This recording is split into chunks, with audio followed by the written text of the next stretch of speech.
Halo semuanya, kembali lagi di Sikers. Kembali lagi bersama saya, Muhammad Raffi Pratama, sebagai host. Kali ini saya ditemani oleh seseorang yang luar biasa. Biasa. Itu Mbak dari angkatan 19 ya, Yes, Mbak ya. betul, Kalau 19. perkenalkan namanya Mbak. Halo semuanya, Tama. Saya Ksatria Marti dari angkatan 19, kelas B Ilmu Komunikasi Universitas Munawarman. Saat ini sudah di semester berapa Mbak ya? Kalau sekarang di semester 8. 8. Oke, berarti bentar lagi lah ya. Iya, bentar lagi lah ya. Amin. Doain aja. Mbak ini dipanggilnya Mbak siapa panggilannya? Mbak Eksa boleh. Mbak Eksa. Ya, Oke, Mbak Eksa. Mbak Eksa, kita langsung aja ke pertanyaannya ya. Boleh. Mbak Eksa ini sekarang ini kan semester 8 ya? Iya. Berarti yang difokusin itu cuma ya skripsi paling segala macamnya. Nah, selain dari hal itu Mbak ini sekarang ada kesibukan apa? Baik di luar maupun di internal gitu Mbak? Kalau internal dulu kali ya. Di internal di kampus sih sekarang memang fokus ke skripsi aja ya. Karena di Himaksi juga ada di misioner gitu. Kadang juga ikut kegiatan-kegiatan di Himaksi, kadang juga enggak gitu kan. Terus kalau sekarang sih lebih ke skripsi sama kebetulan kerja nih sekarang Tama. Oh, kerja iya, Mbak. Gitu. Kerja sebagai apa Mbak? Gimana? Beberapa bulan terakhir ini alhamdulillah lagi kerja sebagai announcer di salah satu radio di Samarinda. Jadi fokusnya skripsi kerja gitu. Oh, berarti saat ini cuma fokus kedua hal itu Mbak? Iya, betul. Kita lanjut nih Mbak ya. Boleh. Itu kita, ini kan sudah semester 8 nih. Sekarang kita mundur dulu pas masa pemilihan jurusan Mbak. Iya, nah, oke. Mbak kan ini kan ilmu komunikasi ya. Ilmu komunikasi.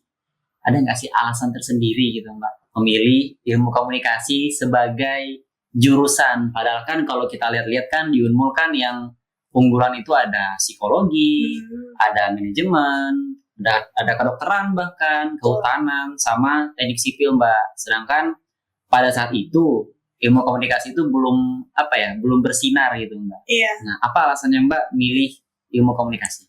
Kalau ngomongin alasan kenapa milih ilmu komunikasi itu sebenarnya perjalanannya panjang banget. Kalau boleh dikasih waktu bercerita ya, dengan senang hati ya. Boleh. Itu kalau bisa diingat-ingat tuh dari SMA kelas 2. Jadi di SMA kelas 2 itu mulai banyak ya pertanyaan-pertanyaan, nanti abis SMA mau kemana gitu, mau pilih jurusan apa, mau kuliah di mana gitu lah pokoknya kan. Dan itu udah mulai tertekan ya gitu, kayak aduh pilih apa gitu. Ternyata pas mencoba mencari tahu, oh ternyata saya sukanya ini itu akhirnya termasuk lah gitu ya, tertuju lah kepada satu media ya bisa dibilang, yaitu broadcasting. Broadcasting. Entah itu radio atau newscaster gitu-gitu. Ternyata kayaknya bisa deh di situ gitu, karena aku itu lebih suka ngomong gitu loh, ngerti gak sih? Bener. Jadi kalau buat semuanya, kalau ngomong ilmu komunikasi itu kerjaannya ngomong itu benar, tapi nggak cuma ngomong ya kan? Setuju nggak sama? Benar. Setuju banget Mbak. Nggak cuma ngomong ya, jadi karena basicnya emang suka cerita, suka ngomong gitu ya, tapi nggak mau jadi guru ya, karena guru nih moralnya agak besar gitu ya, gitu. Karena kayaknya agak bermoral ya saya, jadi memilihnya kayak, bukan maksudnya komunikasi gak bermoral ya, ini salah loh. Tapi ya mungkin lebih santai dan lebih luas gitu kan ya. Jadi akhirnya oke, ilmu komunikasi, tapi sebenarnya itu pilihan yang berat ya dulu SMA, karena basicnya saya anak IPA. Jadi linjur Mbak ya? Saya linjur. Dan banyak dramanya pas masuk kuliah juga karena linjur itu. Alhamdulillah sekarang udah gak ada ya. Alhamdulillah. Gak ada linjur-linjur lagi. Gitu sih akhirnya memilih ilmu komunikasi karena maunya ke broadcasting itu tadinya. Broadcasting. Berarti gak nyesel Mbak ya? Sama sekali sih. Udah 4 tahun. Udah 4 tahun kuliah gak ada nyesel sama sekali pilihannya. Biarpun linjur dan penuh drama itu ya, tetap. Tapi semuanya terbayar gitu Mbak. Iya. Alhamdulillah.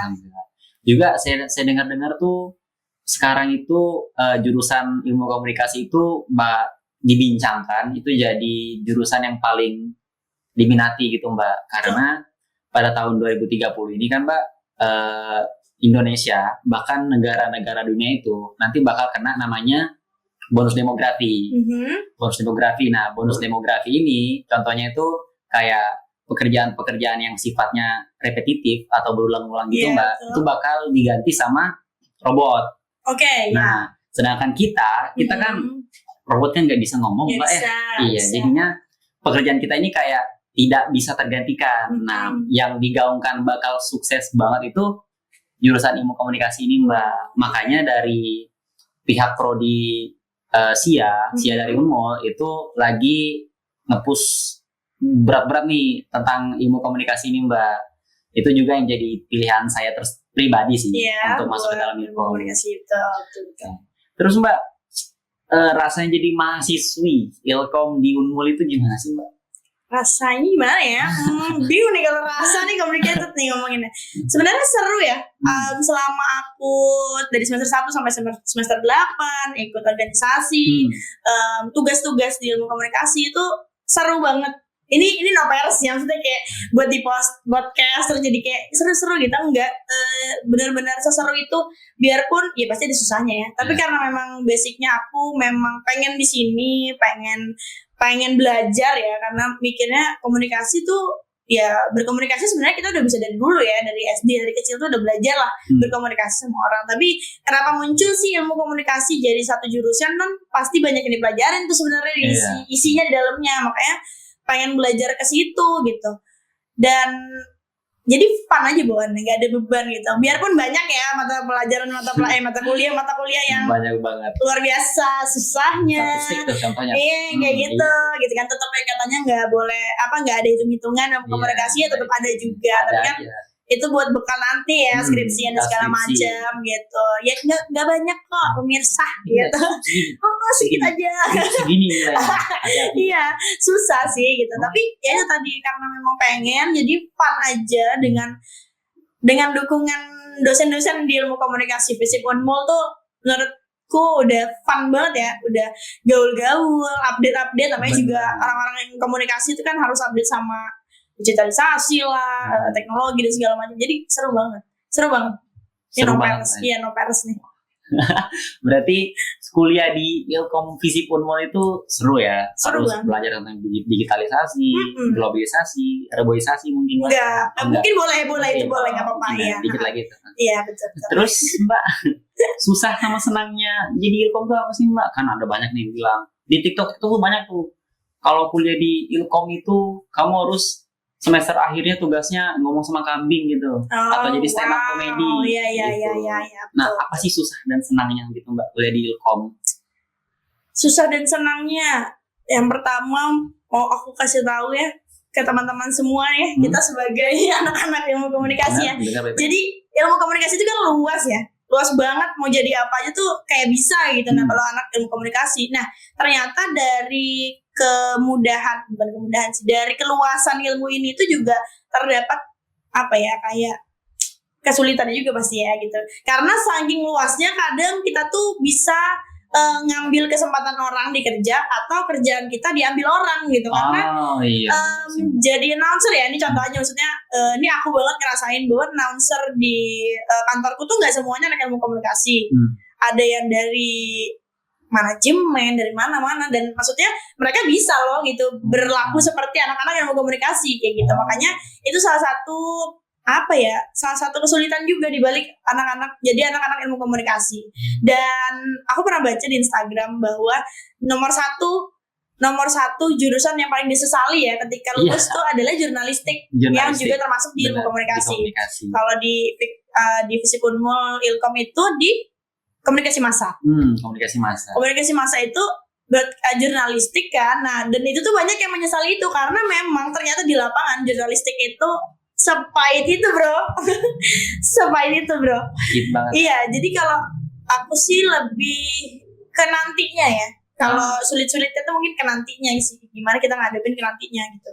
Kalau senang-senangnya ya nantinya ada juga, sekarangnya ada juga, karena kesempatan jadi anak ilmu komunikasi, buat jadi MC, buat jadi moderator, buat jadi istilahnya yang ngobrol sama banyak masa gitu tuh, pasti anak ilmu komunikasi itu dipikir dan di stereotype gitu, kayak oh pasti bisa nih kayak gitu. Nah itu menurutku dibalik beban juga ya, karena kayak pasti bisa tapi kan sebenarnya Ilkom juga banyak yang introvert lah istilahnya, kayak nggak suka ngomong depan orang tuh banyak, tapi karena memang ilmu komunikasi juga banyak juga yang nggak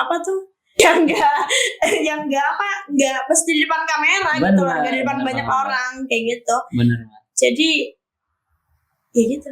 Malahan kebanyakan teman saya yang kuliah di Ilkom itu introvert sebenarnya. Iya kan. Bahkan mas-mas itu tadi tuh Yaspi itu sebenarnya introvert Mbak. Dia suka sama yang namanya kamera gitu segala macamnya. Tapi kalau disuruh ngomong depan kamera langsung merah mukanya. Nah jadi itu. Nah jadi dia kayak dia kuliah di Ilkom tuh buat ngincar menjadi kameramennya segala macam kayak gitu Mbak. Nah, jadinya luas itu kan. Manusia-manusia Ilkom itu beragam Mbak. Benar.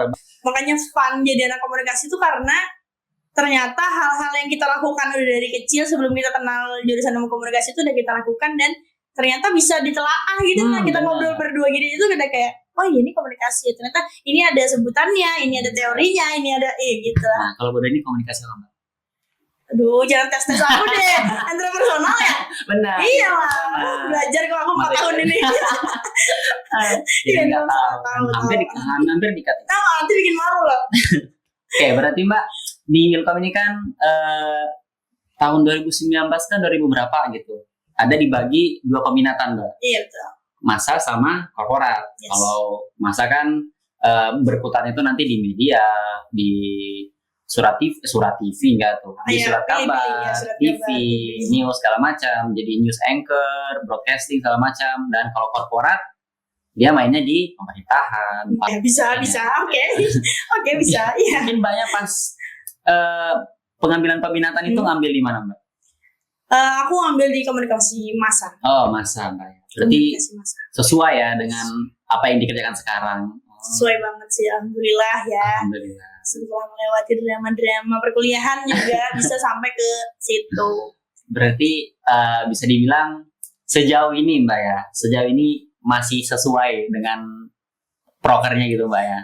Iya, masih linear ya sama jurusan gitu. Karena beberapa kali nyoba kerja tuh emang mencari kesempatan kerjanya di bagian itu sih, memang nyarinya di situ. Jadi alhamdulillah dapat diterima ya. Alhamdulillah.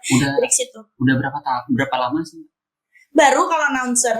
Aku tuh nyoba kerja itu belum pernah yang lama banget ya, karena memang kan nyambi kuliah dan dari orang tua juga bukan nggak boleh terlalu fokus sama kerjaan lah gitu. Pokoknya udah kalau udah kerja ya skripsi dan segala macam harus fokus juga. Jadi kemarin itu sempat sekitar setengah tahun gitu di salah satu media berita di Samarinda. Lalu habis itu jadi announcer sekarang. Baru jalan berapa bulan sih di sini. Seru kan? Seru banget. Berarti sesuai dengan minatnya Mbak. Udah istilahnya udah mimpi dari dulu, karena memang bayangannya ilmu komunikasi, jurnalistik, broadcasting ya hidupnya di situ. Tapi ya gitu ya. Kalau zaman sekarang kata orang kalau hidup di situ aja gitu ya, kayak announcer, jurnalistik, apalagi kayak kita gitu ya di negara Indonesia doang salah. Kalau kayak di Samarinda gitu tuh kayak kesempatan itu tuh sebenarnya masih kecil dan tidak bisa dijadikan pegangan hidup. Ya, jadi memang harus disambi apa gitu biar hidup gitu. Makanya untuk aku bisa punya kesempatan kerja di tempat-tempat segitu kayak gitu ya, maksudnya selalu linear sama jurusanku dan masih ditanggung orang tua ya, karena masih mahasiswa. Jadi ya itu nilai plus sih buat punya kesempatan itu. Jadi kalau kedepannya ya semoga aja bisa hidup di situ. Amin, Mbak. Amin. Saya aminkan. Saya besar kru di sini mengaminkan. Amin. Nah, kita udah bahas Ilkom secara secara menyeluruh sepertinya Mbak. Iya. Dari awal sampai akhir. Nah, sekarang di tengah-tengahnya nih Mbak. Semasa berkuliah di Unmul. Kalau di Ilkom kan ada tuh yang namanya hima. Oke. Hima. Itu kan ini yang Mbak pakai sekarang ini apa sih Mbak? Apa ini sih? beda kesayangan saya ya. Warnanya kesayangan. favorit saya. Bintang merah ya. Bintang merah. Iya. Ini kenapa nggak pakai nih? Belum ada ya? dapet. Oh iya, sorry banget. Belum dapet. Nggak maksud. kan belum ada tamu. Iya betul loh. Semangat Jadi ya. Ini PDH Himaksi ya. Himpunan mahasiswa ilmu komunikasi. Salam bintang merah. Salam bintang merah. Nah, Mbaknya ini masuk Ilkom ya tuh. Masuk Himaksi ini atas dasar apa sih? Wah, atas dasar apa ya masuk gitu? Himaksi gitu ya? Diajak teman gitu kan, sini masuk Himaksi seru kan? Masa seru? Siapa tahu gitu. Kemarin sih masuk Himaksi itu karena memang saya nggak punya niat untuk menjadi kupu-kupu ya. Okay. Jadi ini pertama kali saya dari SMA tuh udah ngerantau juga sih kok dari Tenggarong ya. Saya kayak udah nggak tinggal di rumah lah ya gitu. Dulu SMA saya asrama, jadi pas kuliah itu ngekos lah kan. Maksudnya kalau kupu-kupu bosan gak sih? Terus semester 1 itu kan belum masuk ke Himaksi ya. Maksudnya di akhir-akhir kan baru masuk ke Himaksi ke channel itu. Itu bosan banget bro. Itu bosan banget. Jadi kayak ini ngapain ya gitu. Nah alhamdulillahnya aku punya satu organisasi teater yang bisa bikin aku nggak bosan itu sebelum aku menemukan Himaksi ini. Nah makanya dari itu juga aku mikir karena teater ini istilahnya aku kan partisipan doang ya, bukan kayak pengurus atau anggota tetap. Jadi kayak kadang ada kegiatan, kadang nggak ada gitu, kadang ikut, kadang enggak. Jadi akhirnya di Ilkom ada Himaksi gitu, dan basicnya misalnya anak OSIS ya bro gitu. Jadi kayak cari deh apa ya gitu. Nah tertariknya tuh emang lingkupnya nggak terlalu besar kayak BEM, DPM itu kan menurutku itu besar ya di FISIP ya. Iya karena mencakup semua semua prodi di Fakultas Ilmu Sosial dan Politik. Jadi kayak dia main kecil-kecilan dia di Himaksi gitu. Dan ngelihat di semester 1 itu Himaksi punya acara Kawin Fair pertama yang aku ikutin di 2019 itu Kawin Fair keren banget ya buat Bang Reja yang jadi ketuanya. Itu keren banget, Kawin Fair nggak terkeren juga sih, maksudnya kan berkembang ya kita ya, kemarin juga keren loh. Itu keren pada masa itu 2019 itu aku ikut lomba di Himaksi itu di Kawin Fair itu. Jadi aku datang kayak malam puncak ya sebutannya, malam puncaknya. Nah itu keren. Jadi menurutku kayak, kualitasnya ya bagus dong, gitu nggak cek-cek lah. Apalagi ilmu komunikasi itu pride-nya tinggi banget dengan ilmu komunikasi di berbagai macam universitas. Banget. Itu bersaing. Dan menurutku Himaksi itu update dengan itu dan menyadari bahwa eksistensi anak ilkom di Unmul tuh harus keren itu bro. Gitu. Jadi Kawin Fair itu bikin aku kayak keren juga ya. Makin oke deh jadinya. Berarti salah satu apa ya yang bikin Mbak Eksa semakin tertarik itu Kawin Fair berarti. Yes, gitu. Berarti tahun depan Kawin Fair harus. Iya, karena itu daya tarik buat mahasiswa baru, buat orang di luar, buat anak-anak SMA gitu. Sangat-sangat daya tarik, apalagi keren banget. Berarti emang project besar-besaran nih. Iya, annual eventnya Himaksi yang. Untuk lihat keren ya PDA-nya. Keren ya. Itu bintangnya apa sih Mbak artinya? Aduh, itu panjang lebar ya. Itu nanti belajar di upgrading ya sama ya. Iya. Makanya sih udah belajar. Nah, gimana? Ya gitulah. Counter deh. Ada. Panjang ya. Panjang. Kita kalau bahas di podcast nggak cukup lah ini satu podcast ini. Nanti kita tanya aja sama DPO kita tersayang, ketua kita tersayang. Bang Reja, Thierry ya, tolong. 2 kali disebut. 2 kali. Oke Mbak, terus kita lanjut ke apa sih Mbak yang Mbak dapetin di Himaksi gitu loh. Udah masuk nih, set. Aku ngapain di sini tuh? Iya. Nah, apa sih yang Mbak dapetin tuh? Gitu nah. Ngomongin ini kayak aku sedih gitu. Insert set musik ya. Ting ting ting. Tolong ya operator. Ya tolong ya nanti editor. Enggak sih sebenarnya mengharukan, lebay sih bahasanya. Tapi kayak aku jar orang sini juga hati benar sama Himaksi gitu ya. Tapi enggak juga sih kalau ngeliatin ke ke loyalitasanku juga enggak sebegitunya yang kayak Himaksi gitu. Enggak juga gitu, tapi kayak aku belajarnya banyak banget. Jadi buat mungkin adik-adik yang atau teman-temanku sendiri ya mungkin di Himaksi di perjalanan tuh hilang-hilangan atau apa. Sebenarnya sayang sih karena banyak banget kesempatan besar yang ada di Himaksi, tapi nggak apa-apa ya pilihan hidup ya orang-orangnya. Tapi aku memilih untuk stay di Himaksi sampai enggak bercanda. Ya udah 2. Udah ada 1. Kesempatannya banyak banget. Pertama kali aku belajar nge-MC itu di Himaksi. Ya maksudnya anak ilmu komunikasi kenapa sih harus diajarin gitu ya, harusnya kan udah bisa. Tapi ternyata yang memantik aku menjadi pede, bisa ngomong beneran ya, ngerti gak sih, bisa ngomong beneran. Selama ini kan teori ya biasanya, kayak teori aja, ngomong di depan tuh harus kayak gini, tatap matanya apa-apa gitu kan. Tapi itu tuh real banget karena langsung praktek. Jadi waktu itu boleh cerita ya mungkin? Boleh sedikit boleh.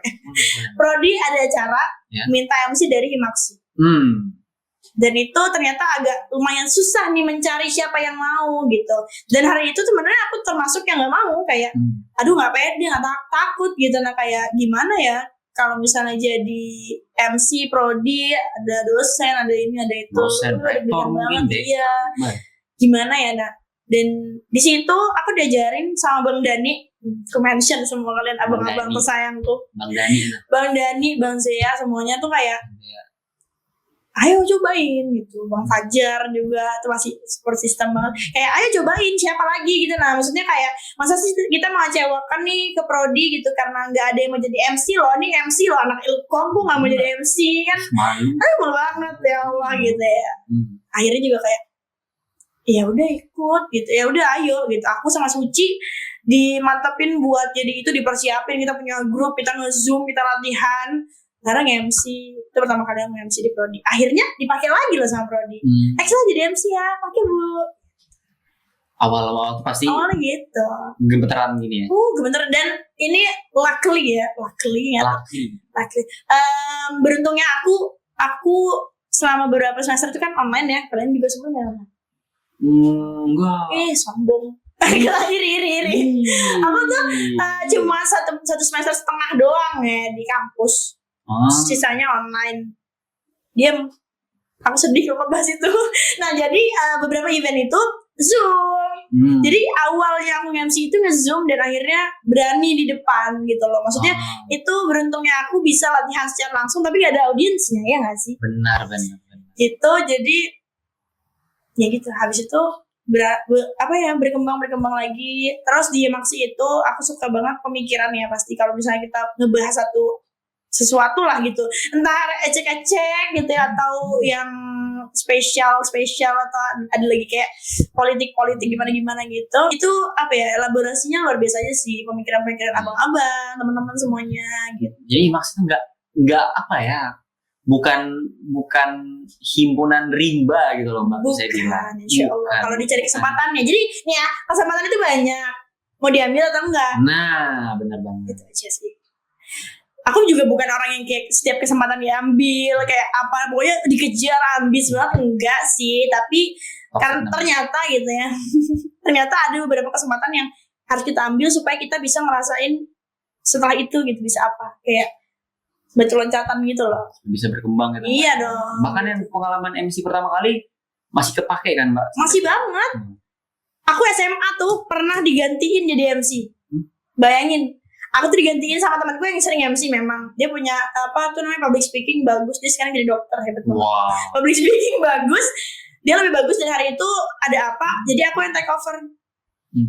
Habis itu akhirnya kayak aku menyerahkan nih, gantiin aja. Karena aku udah digantiin. Wow. Tapi pas kuliah aku bisa. Gara-gara itu lagi. Dan sekarang aku pede banget ngomong di depan orang, di depan TV. Iya kamera. Masuk YouTube nanti nih. Iya, YouTube. Gitu. Berarti apa ya? Yang Mbak dapatkan di Himaksi itu banyak Mbak ya, dari soft skill, manajemen organisasi, kepemimpinan, bahkan skill-skill yang bakal kita pakai di dunia kerja itu Mbak dapatin semua di Himaksi. Dapat. Himaksi tuh kecil ya, menurutku belum apa ya, mesti kayak nasional apa gitu tuh enggak lah. Makanya biasanya kalau Himaksi itu per tahunnya pasti ngomongin internalnya dibaikin dulu nih, Himaksinya sendiri gitu, nah baru nanti keluar gitu kan. Dan menurutku kalau misalnya banyak yang ngomong kalau di Himaksi tuh nggak dapet apa-apa atau apa, bukan di sini tempatnya gitu tuh sebenarnya oke banget sih. Tapi buat yang memilih untuk mencari sesuatu di Himaksi, kalian bakal dapet apapun itu, sekecil apapun ya. Makanya kadang tuh kita tuh dapat kayak bibitnya aja gitu, nah tapi nanti kita sendiri yang ngembangkan gitu. Berarti bisa dibilang Himaksi ini tempat untuk meramu ilmu dan merakit ilmu ya. Luar biasa. Jadi nanti bisa kita terapkan ke dunia yang lebih besar lagi. Ini no virus ya, no peres. Ya. Beneran. Nggak bias ya teman. Enggak. Nggak bias. Biarpun saya sekretaris Himaksi dulu, tapi enggak. Terus Mbak, ini kan yang sekarang kan tahun periodenya angkatan 21 Mbak ya. Yes. Mbak sebagai sesepuh. Jangan ngomong sepuh, malu aku. Masih banyak sepuh yang di atas gitu. Yang diundang pada kali ini. Dan bisa lain kalau ingin silakan hubungi Mbak ini. Di bawah ini ya. Jika ingin menjadi bintang tamu, kami sangat minta loh guys. Sangat bersedia pada Demis lain gitu.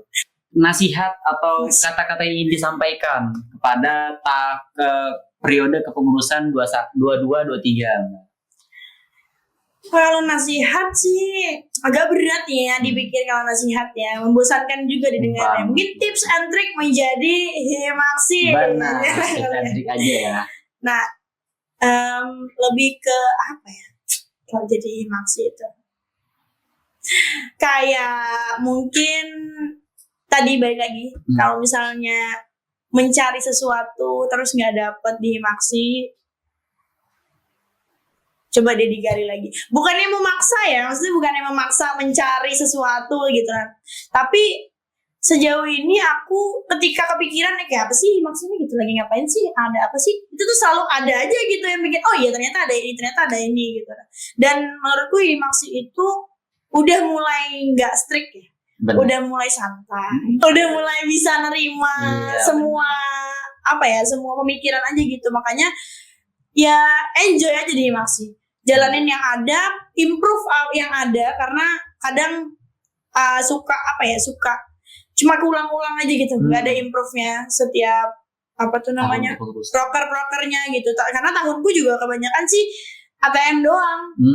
Sama titik modifikasi. Yes, kayak gitu. Dan kebanyakan nggak banyak improve. Jadi mungkin kalian kan anak muda bro, aku juga muda sih masih. Maksudnya kayak anak-anak baru yang sekarang jadi pengurus ini pasti punya pemikiran yang lebih lebih kreatif lagi, inovatif gitu. lagi. Gitu. Itu sih. Berarti cuman masuk Himaksi itu dicoba aja dulu, di-enjoy dan improve. Yes. Itu aja Mbak. Wow. Last nih Mbak. Oke. Buat anak-anak SMA nih yang masuk ILKO. Hai anak-anak SMA. Sebentar lagi SPMB ya. Semangat. Dan kalau masih bingung punya jurusan, silahkan ditonton ini. Yes. Dan semoga kita bertemu di PKKMB ya, PKKMB Fakultas Ilmu Komunikasi, Fakultas FISIP. Apa namanya? Fakultas Ilmu Sosial dan Ilmu Politik. Bukan, apa pengkaderannya FISIP Unmul? KPMS. Iya.